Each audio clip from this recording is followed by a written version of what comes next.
Salut la famille, salut à tous, ici c'est Mad l'homme fort, le particulier. Aujourd'hui, une fois encore, je désire aborder un thème avec toi tout autant intéressant que les précédents, qu'est la critique, son objectif. La critique, son objectif.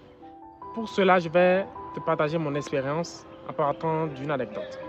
Il y a 1 an à 2 ans cela en arrière, j'étais en relation avec une fille et tout autant que nous sommes, nous avons nos qualités et nos défauts.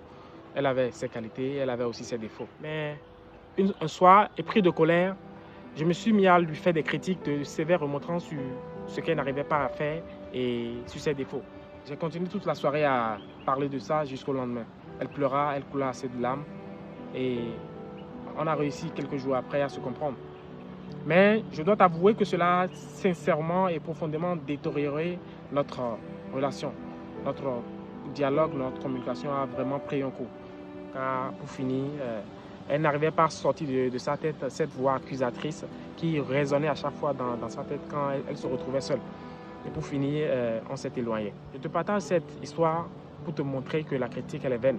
Elle pousse l'individu à être sur la défensive et à se justifier. Et décourage sincèrement amis, frères ou collègues et même employés. Il y a une étude du célèbre psychologue B.F. Skinner qui démontre que l'animal dont on récompensait les bonnes actions apprenait plus vite et mieux que l'animal qu'on punissait pour ses mauvaises actions. Et des études récentes prouvent qu'il en est de même pour les êtres humains. Retenez ceci, si vous désirez faire naître des rancunes qui brûleront pendant des lustres ou peut-être jusqu'à votre mort, faites de sévères et cinglantes remontrances à vos proches et amis, aux collègues et vous verrez le résultat.